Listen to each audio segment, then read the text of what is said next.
TDP కేంద్ర కార్యాలయంలో party విస్తృత స్థాయి సమావేశం 7 గంటల పాటు సుదీర్ఘంగా సాగింది. ఏడాది పాలనా విజయాలపై ప్రజల్లోకి వెళ్లి వివరించడంపై పార్టీ శ్రేణులకు చంద్రబాబు దిశానిర్దేశం చేశారు. సమావేశం ప్రారంభంలో మాట్లాడిన చంద్రబాబు ముగింపులో సుమారు 2 గంటలు ప్రసంగించారు. తొలిసారి గెలిచిన ఎమ్మెల్యేలకు చురుకులు అంటించారు. పని చేయకుండా సలహాలకే పరిమితమయ్యే ఎమ్మెల్యేలు భవిష్యత్ నాయకులుగా ఉండలేరన్నారు. ప్రజల మద్దతు ఉన్నవారికే పదవులైనా టికెట్లైనా ఇస్తామని స్పష్టం చేశారు. ఎంపీలు ఎమ్మెల్యేల పనితీరుతో పాటు పాలనపై ఎప్పటికప్పుడు సర్వేల రూపంలో సమాచారం తెప్పించుకుంటానన్నారు. అన్ని సర్వేలను విశ్లేషించి బేరీజు వేస్తున్నానని సీఎం చెప్పారు. ఎమ్మెల్యేలతో భేటీ అవుతున్నాను. వారు చెప్పిన మాటల్లో ఆచరించదగినవి ఉంటే అమలు చేస్తా, వారిలో ఏమైనా తప్పులుంటే సరిచేసుకోవడానికి సమయం ఇస్తా, పనితీరు మార్చుకుంటే సరి, లేకపోతే అంతే సంగతులు, నిర్మోహమాటంగా నిర్ణయం తీసుకుంటా. ఇది ఎమ్మెల్యేలకే కాదు, నా సొంత నియోజకవర్గంలో ఎవరు తప్పు చేసినా పక్కన పెడతా అని తెలిపారు. కొందరు ఎంతో పనిచేస్తారు, కానీ మంచి పేరు రాదు. ఇంకొందరు పెద్దగా పనిచేయకున్నా ప్రజల్లో మంచి పేరు ఉంటుందని చెప్పారు. విస్తృత స్థాయి సమావేశానికి ఎమ్మెల్యేలు, ఎమ్మెల్సీలు, ఎంపీలు, జిల్లా పార్టీ అధ్యక్షులు, నియోజకవర్గ ఇన్ఛార్జీలు మొత్తం 56 మంది గైరాజరు కావడంపై చంద్రబాబు ఆగ్రహం వ్యక్తం చేశారు. పార్టీ కార్యక్రమాల కంటే ఇతర కార్యక్రమాలు ఎక్కువయ్యాయా అంటూ సీఎం ఆగ్రహం వ్యక్తం చేశారు. పార్టీ సమావేశాలకే రానివారు ఇక నియోజకవర్గాల్లో ఏం తిరుగుతారు, ఏం పనిచేస్తారని మండిపడ్డారు. ఎంతమంది ఎమ్మెల్యేలు వచ్చారు, ఎంతమంది సంతకాలు పెట్టి వెళ్లిపోయారు, చివరి వరకు ఎంతమంది ఉన్నారనే వివరాలు తీసుకున్న ఆయన వారితో మాట్లాడతానని చెప్పారు. కొందరు ఎమ్మెల్యేలు క్షేత్రస్థాయి సమస్యలను సీఎం దృష్టికి తీసుకువచ్చారు. ఏజెన్సీ ప్రాంత ఎమ్మెల్యేలు రేషన్ దుకాణాల అంశాన్ని ప్రస్తావించారు. ఏజెన్సీలో ఇళ్లు దూరంగా ఉంటాయని, వారంతా రేషన్ తీసుకునేందుకు ఎక్కువ దూరం వెళ్లాల్సి వస్తుందని చెప్పగా దీనిపై కసరత్తు చేస్తున్నామని చంద్రబాబు తెలిపారు. తల్లికి వందనం పథకంలో నిబంధనలు మార్పులు చేయడం కుదరదని స్పష్టం చేశారు. తమ నియోజకవర్గాల్లో పార్టీ పటిష్టానికి వినూత్నంగా పనిచేస్తున్న కొందరు మంత్రులు, ఎంపీలు, ఎమ్మెల్యేలతో మాట్లాడించారు. రామ్మోహన్ నాయుడు కేంద్ర మంత్రిగా బిజీగా ఉన్న శ్రీకాకుళం లోక్సభ నియోజకవర్గ అభివృద్ధికి చేస్తున్న పనులు బాగున్నాయని సీఎం ప్రశంసించారు. నాయకులు ఎలా ఉండకూడదో వివరిస్తూ జగన్ సత్తెనపల్లి పర్యటనను ప్రస్తావించారు. ఈ ఘటనపై ఆయన ఇంతవరకు సంతాపం తెలియజేయలేదని, ఇలాంటి వ్యక్తిని నాయకుడిగా భావిస్తే ఎవరికైనా పతనం తప్పదన్నారు. ఏపీ ఈసెట్ కౌన్సిలింగ్ ను జాప్యం చేస్తున్నారన్న మాజీ సీఎం జగన్ కు విద్యామంత్రి లోకేష్ కౌంటర్ ఇచ్చారు. జగన్ ఆదివారం ఎక్స్ లో పెట్టిన పోస్టుపై ఎక్స్ వేదికగానే స్పందించారు. మీ ఏడుపులే మాకు దీవెనలంటూ పోస్టు చేశారు. 5 ఏళ్లలో విద్యా వ్యవస్థను అస్తవ్యస్తం చేసిపోయారని, తాను ఏడాదిలోనే అనేక సంస్కరణలు తీసుకువచ్చి ప్రభుత్వ విద్యా వ్యవస్థను గాడిన పెట్టడం చూసి మీకు కడుపు మంట రావడం సహజమంటూ సెటైర్ వేశారు. వైసీపీ హయాంలో ఎప్పుడు కౌన్సిలింగ్ పెట్టారో కూడా మీకు స్పృహ లేదని, 2022లో సెప్టెంబర్లో, 2023లో జులైలో చివరికి కౌన్సిలింగ్ పూర్తి చేసిన మీరు మమ్మల్ని విమర్శించడం మీ అజ్ఞానానికి నిదర్శనమంటూ పేర్కొన్నారు. తాము అధికారంలోకి రాగానే గత ఏడాది జులై 3వ వారంలో కౌన్సిలింగ్ పూర్తి చేశామని, ఈ సంవత్సరం కూడా జులై 3వ వారానికే మొదటి విడత కౌన్సిలింగ్ ను పూర్తి చేస్తామని స్పష్టం చేశారు. 2020 నుంచి కౌన్సిలింగ్ జరిగిన తేదీల టేబుల్ ను కూడా లోకేష్ పోస్టు చేశారు. నెల రోజులు జరిగే సుపరిపాలనలో తొలి అడుగు కార్యక్రమాన్ని విజయవంతం చేయాలని టీడీపీ జాతీయ ప్రధాన కార్యదర్శి మంత్రి లోకేష్ పార్టీ శ్రేణులు, నేతలకు పిలుపునిచ్చారు. కుటుంబ సాధికార సారథుల నుంచి పోలిట్ బ్యూరో సభ్యుల వరకు అందరం రోడ్డెక్కాలని, అందరూ పాల్గొనాలని స్పష్టం చేశారు. ఆదివారం పార్టీ కేంద్ర కార్యాలయంలో నిర్వహించిన టీడీపీ విస్తృత స్థాయి సమావేశంలో ఆయన ప్రసంగించారు. ఏడాది హనీమూన్ పూర్తయిందని చెప్పారు. తొలి అడుగు కార్యక్రమాన్ని ఇంటింటికి తీసుకువెళ్లాలని, ఏడాది పాలనలో కూటమి ప్రభుత్వ అభివృద్ధి, సంక్షేమాన్ని ప్రజలకు వివరించాలన్నారు. వారి నుంచి ఫీడ్బ్యాక్ తీసుకుని యాప్లో నమోదు చేయాలని, మై టీడీపీ యాప్ ద్వారా మీరు చేసిన పనులు నాయకత్వానికి తెలియజేయాలని సూచించారు. 2024 ఎన్నికల్లో 94% సీట్లను ప్రజలు గెలిపించారని, దీనికి ప్రధాన కారణం గత పాలకుల అహంకారం, వారి పని విధానమని చెప్పారు. ఇక 151 సీట్లు 11 అయ్యాయంటే దానికి కారణం వారి అహంకారమే. దీనిని అందరూ గుర్తుపెట్టుకోవాలన్నారు. ఈ గెలుపు వెనుక కార్యకర్తల కష్టం ఉంది. నేను యువగలం పాదయాత్ర ప్రారంభించినప్పుడు కబ్ వ్యవస్థను ఏర్పాటు చేస్తున్నట్లు చంద్రబాబు చెప్పారు. ఇది వచ్చాకే బూత్ స్థాయిలో పార్టీ బలోపేతమైంది అని చెప్పారు. క్లస్టర్, యూనిట్, బూత్ కమిటీల్లో యువతను ప్రాధాన్యమిస్తున్నామని తెలిపారు. క్షేత్రస్థాయి నుంచే మహిళలను ప్రోత్సహించేందుకు క్లబ్లో కో కన్వీనర్ పదవి తీసుకువచ్చామన్నారు.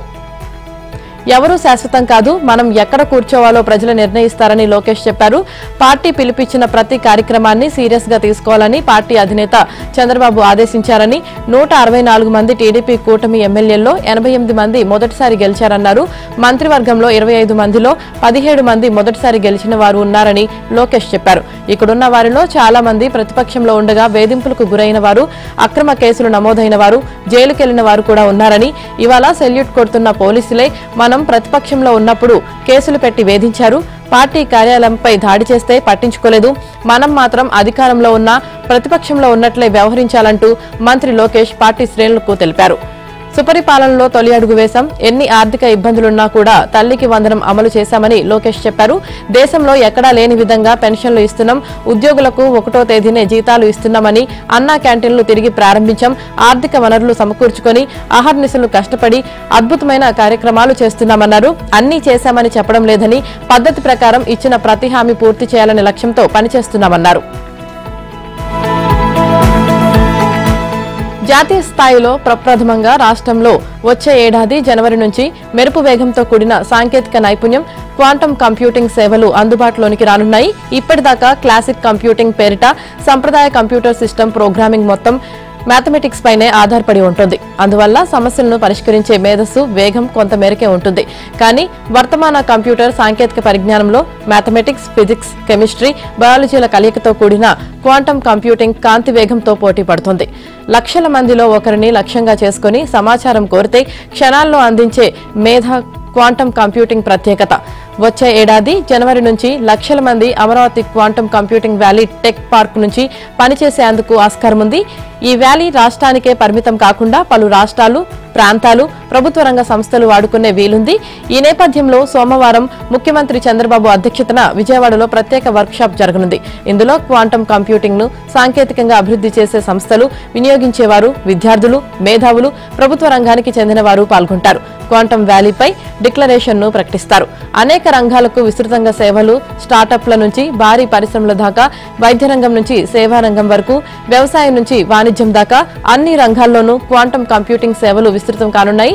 ఫార్మసీ రంగంలో ఔషధాల నమూనాల కలయికపైన క్వాంటం కంప్యూటింగ్ స్పష్టమైన సమాధానాలు ఇవ్వగలుగుతుంది. దీనివల్ల ఫార్మా రంగంలో క్వాంటం కంప్యూటింగ్ ను ఉపయోగించి రసాయనాల మిశ్రమాలను తయారు చేయనున్నారు.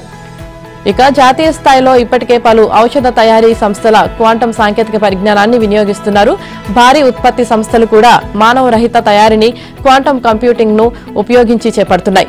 ఒక మనిషి ఆలోచనకు 1,00,000 మంది ఒకేసారి ఆలోచిస్తే వేగంలో ఎంత తేడా ఉంటుందో ప్రస్తుత సంప్రదాయ క్లాసిక్ కంప్యూటింగ్ కు, క్వాంటం కంప్యూటింగ్ కు అంతే తేడా ఉంటుందని ఐటీ రంగ నిపుణులు విశ్లేషిస్తున్నారు. జాతీయ స్థాయిలో క్వాంటం మిషన్ లక్ష్యాలు ఏర్పడ్డాయి. దానికి అనుగుణంగా రాష్ట్రంలోనూ మార్గదర్శకాలను రాష్ట్ర ఐటీ శాఖ రూపొందించింది. లాజిస్టిక్స్, స్పేస్, ఔషధ రంగం, విద్య, వైద్యం, ఆర్థిక, సైబర్ సెక్యూరిటీ రంగాల్లో క్వాంటం కంప్యూటింగ్ కీలకంగా మారనుంది.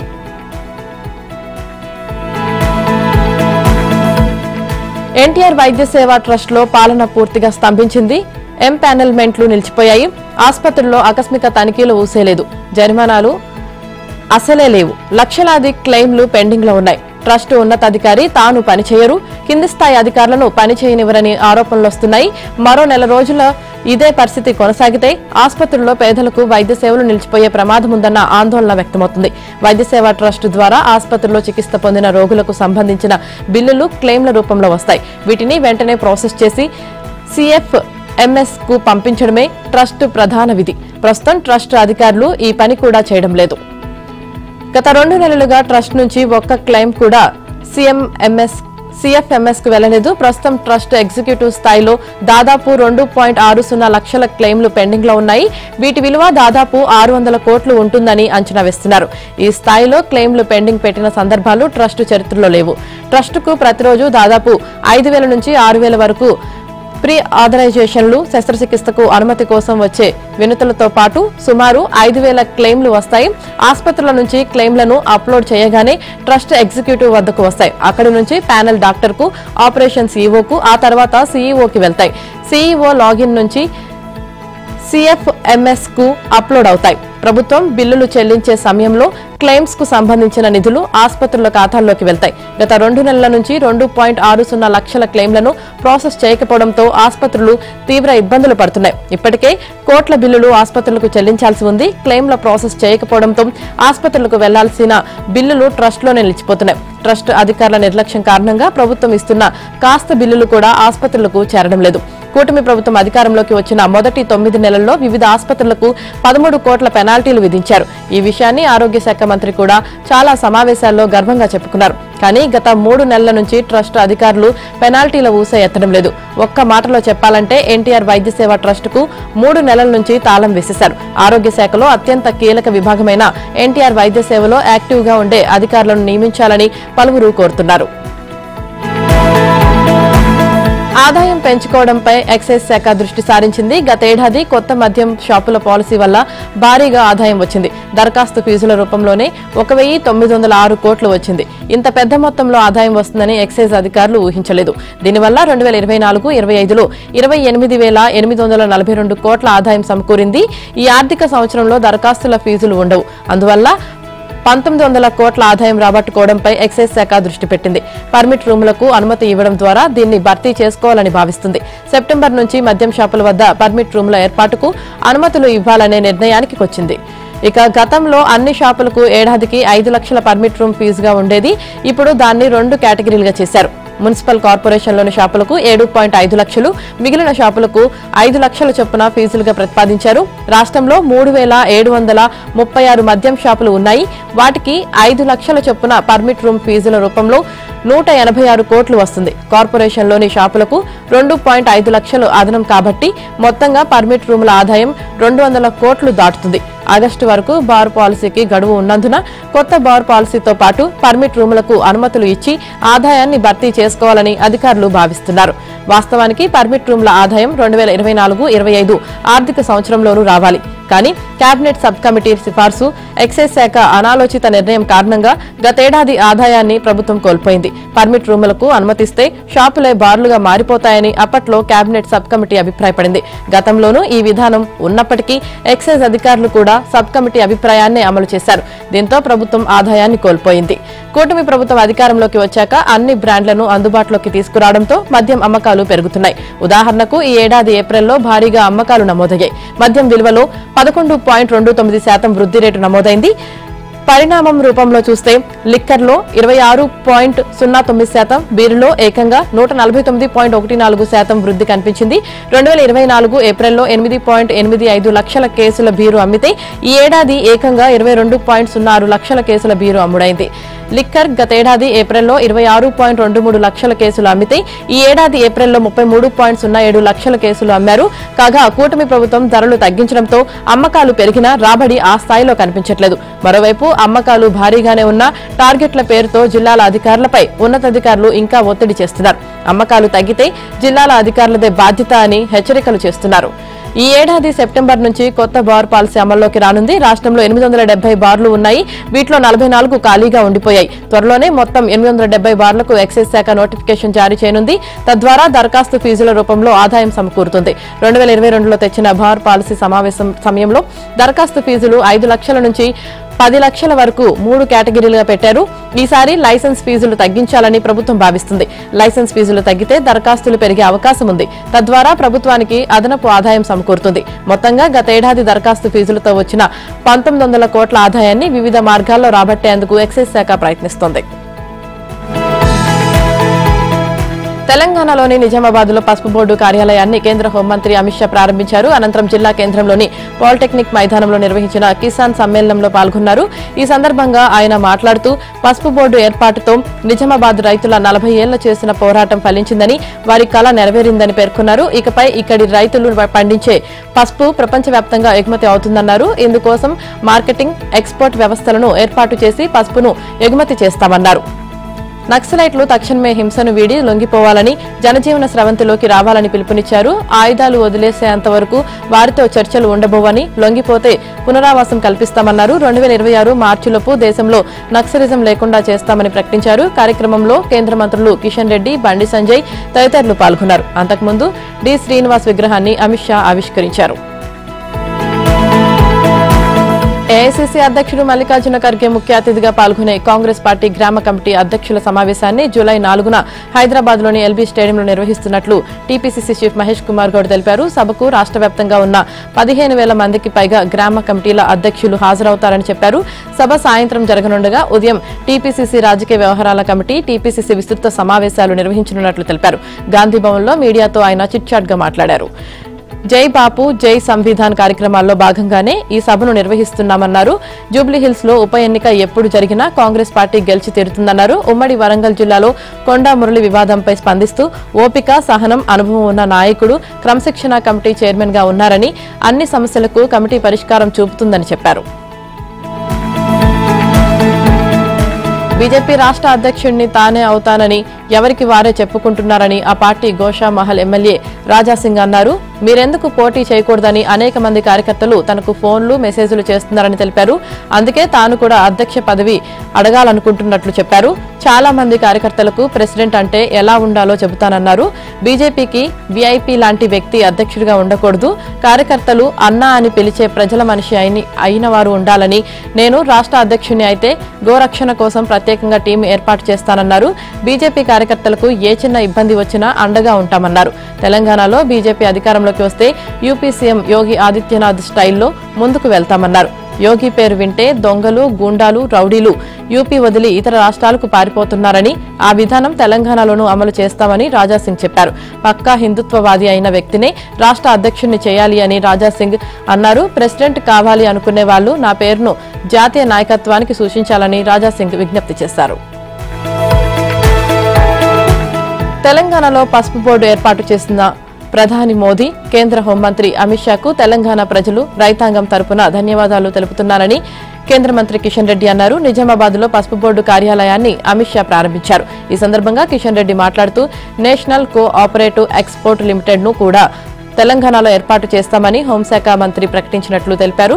National co operative organic limited కి సంబంధించిన బ్రాంచ్ ఆఫీస్ ను కూడా తెలంగాణలో ఏర్పాటు చేయబోతున్నట్లు అమిత్ షా వెల్లడించారని చెప్పారు. తెలంగాణలోని రేవంత్ సర్కార్ ఢిల్లీలోని కాంగ్రెస్ పెద్దలకు ఏటీఎంగా మారిందని ఆరోపించిన కేంద్ర హోంమంత్రి అమిత్ షా ఈ అంశంపై ఎందుకు విచారణకు ఆదేశించడం లేదని బీఆర్ఎస్ వర్కింగ్ ప్రెసిడెంట్ కేటీఆర్ ప్రశ్నించారు. కేంద్ర అత్యున్నత దర్యాప్తు సంస్థలైన సీబీఐ, ఈడీతో అవినీతి కాంగ్రెస్ ప్రభుత్వంపై విచారణ జరపడానికి కేంద్రానికి ఏం అడ్డొస్తుందో తెలంగాణ ప్రజలకు వివరించాలని కేటీఆర్ అన్నారు. ఢిల్లీలో కాంగ్రెస్ తో బీజేపీ కుస్తీ, తెలంగాణలో మాత్రం దోస్తీ అన్నట్లుగా సాగుతున్న కుమ్మక్కు రాజకీయాల వల్లే రేవంత్ ను వెనకేసుకుని వస్తున్నారనే ఆరోపణలకు సమాధానం ఉందా అని ఆదివారం ఆయన ఎక్స్ లో ప్రశ్నించారు. నిరంతరం ప్రజల పక్షాన పోరాడుతున్న బీఆర్ఎస్ ను ఒంటరిగా ఎదుర్కోలేకే రేవంత్ ను బీజేపీ పావుగా వాడుకుంటున్న మాట వాస్తవం కాదా అని నిలదీశారు. గతంలో ప్రధాని మోదీ తెలంగాణకు వచ్చినప్పుడు రేవంత్, రాహుల్ ను కలిపి ఆర్ఆర్ ట్యాక్స్ పేరిట దోచుకుంటున్నారని ఆరోపించారని, కానీ నేటి వరకు ఈ అంశంపై ఎందుకు దర్యాప్తుకు ఆదేశించలేదని ప్రశ్నించారు. 8 మంది ఎంపీలను గెలిపించినా 2 కేంద్ర మంత్రులున్నా తెలంగాణలోని ఒక్క ప్రాజెక్టుకు కూడా జాతీయ హోదా ఇవ్వకుండా ఒక్క ఐఐటీ, ఐఐఎం, మెడికల్ కాలేజీలు లాంటి ఉన్నత విద్యాసంస్థలు మంజూరు చేయకుండా బీజేపీ చేస్తున్న అన్యాయాన్ని తెలంగాణ ప్రజలు గమనిస్తూనే ఉన్నారన్నారు. 3 నెలల కోటా బియ్యం పంపిణీ కార్యక్రమం నేటితో ముగియనుంది. ఇప్పటికే జూన్, జూలై, ఆగస్టు నెలలకు సంబంధించిన కోటా బియ్యాన్ని పంపిణీ చేసిన నేపథ్యంలో రాష్ట్రంలో 2 నెలల పాటు రేషన్ షాపులు మూతపడనున్నాయి. మళ్లీ సెప్టెంబర్ నెలలో బియ్యం పంపిణీ చేయాల్సి ఉంటుంది. వాస్తవానికి ప్రతి నెలలో మొదటి 15 రోజులు రేషన్ బియ్యం పంపిణీ ఉంటుంది. కానీ కేంద్ర ప్రభుత్వం ఈసారి కీలక నిర్ణయం తీసుకుంది. వర్షాకాలంలో మారుమూల ప్రాంతాలు, గిరిజన, కొండ ప్రాంతాల ప్రజలు ఇబ్బందులు దృష్టిలో పెట్టుకుని దేశమంతా ఒకేసారి 3 నెలల కోటా బియ్యాన్ని పంపిణీ చేయాలని రాష్ట్రాలకు ఉత్తర్వులు జారీ చేసింది. కేంద్రం ఉత్తర్వులకు అనుగుణంగా రాష్ట్రంలో కూడా జూన్ 1 నుంచి బియ్యం పంపిణీ ప్రారంభమైంది. ప్రతి లబ్ధిదారునికి నెలకు 6 కిలోల చొప్పున 3 నెలల కోటా కింద 18 కిలోలు పంపిణీ చేశారు. అయితే దేశవ్యాప్తంగా దొడ్డు బియ్యం పంపిణీ చేయగా తెలంగాణ రాష్ట్రంలో మాత్రం సన్న బియ్యం ఇవ్వడం విశేషం. రాష్ట్ర ప్రభుత్వం ఏప్రిల్ నుంచే సన్న బియ్యం పంపిణీ పథకానికి శ్రీకారం చుట్టింది. ఏప్రిల్, మే నెలల్లో ఏ నెల కోటా ఆ నెలకు పంపిణీ చేసింది. జూన్ నెల నుంచి కేంద్ర ప్రభుత్వం ప్రత్యేక ఉత్తర్వులు జారీ చేయడంతో 3 నెలల కోటాకు సరిపడా సన్న బియ్యం సర్దుబాటు చేసింది. ఈ 3 నెలలకు కలిపి 6 లక్షల టన్నుల సన్న బియ్యాన్ని రాష్ట్ర ప్రభుత్వం పంపిణీ చేయడం గమనార్హం. రాష్ట్ర వ్యాప్తంగా 94.34 లక్షల రేషన్ కార్డులు ఉండగా వీటిపై 3.6 కోట్ల మంది లబ్ధిదారులు ఉన్నారు. తూర్పుగోదావరి జిల్లా కొవ్వూరు నియోజకవర్గంలో జూలై 1వ తేదీన సీఎం నారా చంద్రబాబు పర్యటించనున్నారు. తాళ్లపూడి మండలం మల్కపల్లి గ్రామంలో ఉదయం 11 గంటలకు చేరుకుని వృద్ధులకు పెన్షన్లు పంపిణీ చేసే వారితో ముఖాముఖి మాట్లాడతారు. అనంతరం మల్కపల్లి గ్రామంలో రచ్చబండ కార్యక్రమంలో పాల్గొంటారు. అనంతరం కొవ్వూరు మండలం కాపవరం గ్రామంలోని ఎంసీ గౌడన్ వద్ద ఏర్పాటు చేసిన తెలుగుదేశం పార్టీ కార్యకర్తల సమావేశంలో ఆయన ముఖ్య అతిథిగా పాల్గొని మాట్లాడతారు. జూలై 1-2 తేదీల్లో డిఎస్సీ పరీక్షలు రాసే అభ్యర్థులు ప్రభుత్వ సైట్లో హాల్ టికెట్లు డౌన్లోడ్ చేసుకోవాలని ఏపీ పాఠశాల విద్యాశాఖ సూచించింది. యోగా దినోత్సవం సందర్భంగా జూన్ 20-21 తేదీల్లో నిర్వహించాల్సిన మెగా డిఎస్సీ 2025 నియామక పరీక్షలను అధికారులు వాయిదా వేశారు. జూలై 1-2 తేదీల్లో జరిగే పరీక్షా కేంద్రాలు, పరీక్షా తేదీలను మార్చిన కొత్త హాల్ టికెట్లను అధికారులు మంజూరు చేస్తున్నారు. కొత్త హాల్ టికెట్లో పరీక్షా కేంద్రాలు, పరీక్షా తేదీలు నిర్ధారించుకుని హాజరు కావాలని అధికారులు సూచించారు. ఆదివారం జరిగిన ప్రిన్సిపల్ పరీక్షకు, స్కూల్ అసిస్టెంట్ తెలుగు పరీక్షకు 19,750 మంది అభ్యర్థులకు గాను 18,231 మంది హాజరయ్యారని అధికారులు వెల్లడించారు. చిత్తూరు జిల్లాలో 97.81%, నెల్లూరు జిల్లాలో 88.04% అత్యధికంగా హాజరు నమోదైందని తెలిపారు. ప్రభుత్వ మెడికల్ కాలేజీల్లో ప్రస్తుతం నెలకొన్న ఫ్యాకల్టీ కొరత, ఇతర సమస్యలకు గత ప్రభుత్వం సరైన ప్రణాళిక లేకుండా ఇబ్బడి ముబ్బడిగా కాలేజీలు ప్రారంభించడమే కారణం అని ఒక ప్రణాళికబద్ధంగా స్టెప్ బై స్టెప్ అన్ని వసతులు కల్పించి కాలేజీలు ప్రారంభించాలి. కానీ గత ప్రభుత్వం ఫ్యాకల్టీ, మౌలిక వసతులు, బిల్డింగులు లేకుండానే గోదాముల్లో కాలేజీలు ప్రారంభించింది. ఇదిలా ఉంటే ప్రభుత్వ హాస్పిటల్లో పనిచేస్తున్న జూనియర్ డాక్టర్లకు రాష్ట్ర ప్రభుత్వం శుభవార్త తెలిపింది. ఇంటర్న్షిప్ స్టైఫండ్, పీజీ డాక్టర్లు, సీనియర్ రెసిడెంట్ల స్టైఫండ్ ను 15% పెంచుతున్నట్లు ప్రకటించింది. ఇందుకు సంబంధించిన జీవో 90 విడుదల చేసింది. పుదుచ్చేరి రాష్ట్రంలో పాడి పశువుల రైతులను, పెంపుడు జంతువులను పోషించే వారిని ప్రోత్సహించాలని ఉద్దేశంతో ప్రతి ఏటా మూగజీవాలతో వాటి యజమానులకు పోటీలు నిర్వహిస్తుంటుంది. దీనిలో భాగంగా కేంద్ర పాలిత యానంలో పుదుచ్చేరి పశుసంవర్ధక సంక్షేమ శాఖ ఆధ్వర్యంలో పాడి పశువులు, పెంపుడు జంతువుల ప్రదర్శన నిర్వహించారు. ఇంటిలో పెంచుకునే వివిధ జాతుల కుక్కలను, పిల్లులను వాటి యజమానులు, పాడి గేదెలు, పొంగనూరు, దేశవాళీ మేలు జాతి ఆవులను రైతులు ప్రదర్శనలో ఉంచారు. పశుసంవర్ధక శాఖకు చెందిన వైద్యులు వాటిని పరిశీలించి, పరీక్షించి ఉత్తమమైన వాటిని ఎంపిక చేశారు. ప్రముఖ చమురు సంస్థ రిలయన్స్ ఇండస్ట్రీలో ఉండే మేలు జాతి కుక్కలతో వాటి సంరక్షకులు విన్యాసాలు చేయించి ఆకట్టుకున్నారు. ప్రదర్శనలో ఉత్తమంగా నిలిచిన వాటి యజమానులకు అధికారులు బహుమతులు అందజేశారు. శ్రీశైలం మల్లన్న లడ్డూ ప్రసాదంలో బొద్దింక వచ్చిందంటూ సోషల్ మీడియాలో ఓ వీడియో వైరల్ గా మారింది. నెల్లూరు జిల్లాకు చెందిన ఓ భక్తులు శ్రీశైలం వచ్చి శ్రీ బ్రహ్మరాంబ సమేత మల్లికార్జున స్వామి వారిని దర్శించుకుని అనంతరం లడ్డూ కౌంటర్లో లడ్డూ ప్రసాదాలు కొనుగోలు చేశారని, వారు కొన్న లడ్డూ ప్రసాదంలో బొద్దింక వచ్చినట్లు శ్రీశైలంలో కలకలం రేగింది. అయితే శ్రీశైలం మల్లన్న లడ్డూ ప్రసాదంలో బొద్దింక వచ్చిందనే విషయాన్ని ఈవో శ్రీనివాసరావు ఖండించారు. అయితే శ్రీశైలం మహాక్షేత్రంలో శ్రీ స్వామి అమ్మవార్ల లడ్డూ ప్రసాదం తయారు విషయంలో లడ్డూ తయారు కేంద్రంలో దేవస్థానం సిబ్బంది నిరంతరం పర్యవేక్షిస్తుంటారని, సిబ్బంది పర్యవేక్షణలో లడ్డూ తయారీ జరుగుతుందని, శుచి, శుభ్రత, నాణ్యత ప్రమాణాలు పాటిస్తూ పవిత్రంగా లడ్డూ తయారీ జరుగుతుందని ఈవో శ్రీనివాసరావు తెలిపారు. లడ్డూ ప్రసాదంలో బొద్దింక వచ్చే అవకాశం లేదని స్పష్టం చేశారు. తిరుమలకు వచ్చే భక్తులందరికీ భవిష్యత్తులో బీమా సదుపాయం కల్పించాలని టీటీడీ ఉన్నతాధికారి పరిశీలిస్తున్నట్లు తెలుస్తోంది. శ్రీవారి దర్శనార్థం రోజు సుమారు 70,000 నుంచి 1,00,000 మంది వరకు భక్తులు వస్తుంటారు. 2 ఘాట్ రోడ్లు, అలిపిరి, శ్రీవారి మెట్ల మార్గం, క్యూ లైన్లు తదితర ప్రదేశాల్లో అప్పుడప్పుడు ప్రమాదాలకు గురికావడం, అకస్మాత్తుగా అనారోగ్యం బారిన పడటం, నడక మార్గంలో అడవి జంతువుల దాడి లాంటి ఘటనల నేపథ్యంలో భక్తులకు బీమా కల్పించాలని యోచిస్తున్నారు. ప్రమాదాలు, ఆకస్మిక గుండెపోటు, జంతువుల దాడిలో మృతి చెందిన వారికి బీమాతో చేయూతను అందించాలని చూస్తున్నారు. ప్రస్తుతానికి తిరుమలలో ప్రమాదం బారిన పడి మృతి చెందిన వారికి తిథిదే 3 లక్షల వరకు చెల్లిస్తుంది. ఇప్పుడు అలిపిరి నుంచి తిరుమలకు, తిరుమల నుంచి అలిపిరి వరకు భక్తులు చేరుకునే వరకు వారికి బీమాను కల్పించాలని చూస్తున్నారు. భారీగా వచ్చే భక్తులకు బీమా కల్పించే సంస్థలు, అవి వసూలు చేసే ప్రీమియం, దాతల సహకారం తదితర అంశాలపై సాధ్యాసాధ్యాలను పరిశీలిస్తున్నట్లు తెలిసింది. పశ్చిమ బెంగాల్, బంగ్లాదేశ్ కు ఆనుకుని వాయువ్య బంగాళాఖాతంలో ఆదివారం అల్పపీడనం ఏర్పడింది. ఇది రానున్న 2 రోజుల్లో ఉత్తర ఒడిశా, జార్ఖండ్ దిశగా పయనించనుంది. గుజరాత్లోని కచ్ పరిసరాల్లో ఏర్పడిన మరో అల్పపీడనం బలహీనపడినప్పటికీ రాజస్థాన్లో ఉపరితల ఆవర్తనం ఆవరించింది. ఈ ప్రభావంతో రుతుపవనాలు చురుగ్గా మారి ఆదివారం పశ్చిమ రాజస్థాన్, పశ్చిమ యూపీ, హర్యానా, ఢిల్లీలోకి ప్రవేశించాయి.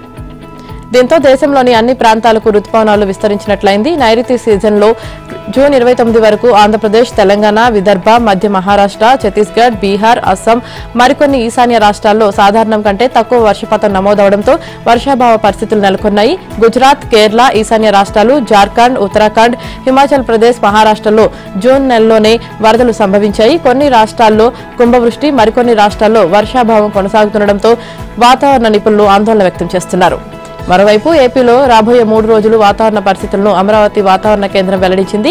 దక్షిణ రాజస్థాన్, ఉత్తర గుజరాత్ మీదుగా ఉపరితల ఆవర్తనం నుంచి వాయువ్య బంగాళాఖాతం వరకు తూర్పు, పశ్చిమ ద్రోణి కొనసాగనుంది. మధ్యప్రదేశ్, ఉత్తర ఛత్తీస్గఢ్, ఉత్తర ఒడిశా మీదుగా అల్పపీడన ప్రాంతంలో సంబంధమున్న ఉపరితల ఆవర్తనం వరకు ఈ ద్రోణి కొనసాగనుంది. సగటున సముద్ర మట్టానికి 3.1 నుంచి 5.8 కిలోమీటర్ల మధ్య విస్తరించి ఎత్తుకు వెళ్లే కొద్దీ దక్షిణ దిశగా ద్రోణి వంగి ఉన్నట్లు అమరావతి వాతావరణ కేంద్రం అధికారులు తెలిపారు.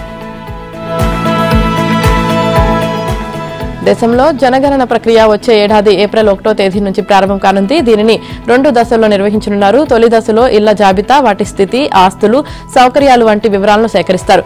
మలి దశలో జనాభా లెక్కలతో పాటు వారి సామాజిక, ఆర్థిక స్థితిగతులు, సంస్కృతి, సంప్రదాయాలు సహా ఇతర వివరాలను సేకరిస్తారు. తొలి దశ 2026 ఏప్రిల్ 1న ప్రారంభం కానుండగా రెండో దశ 2027 ఫిబ్రవరి 1న మొదలు కానుంది. తొలి దశకు ముందే సూపర్వైజర్లు, ఎన్యూమరేటర్లు నియామకంతో పాటు వారికి పని కేటాయింపు ప్రక్రియ కూడా పూర్తి చేయనున్నారు.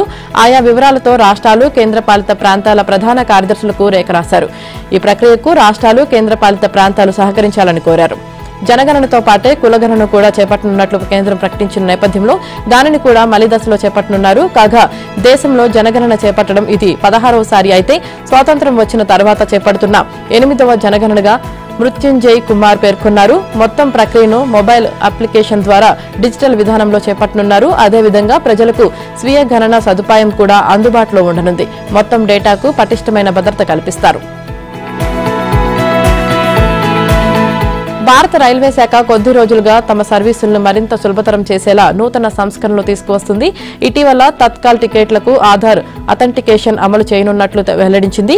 ఇప్పుడు టికెట్ రిజర్వేషన్ విధానంలో కూడా కీలక మార్పులు తీసుకొచ్చే దిశగా అడుగులు వేస్తుంది. అందులో భాగంగా 8 గంటల ముందే ప్రయాణికుల చార్ట్ను సిద్ధం చేయాలని రైల్వే బోర్డు తాజాగా ప్రతిపాదించింది.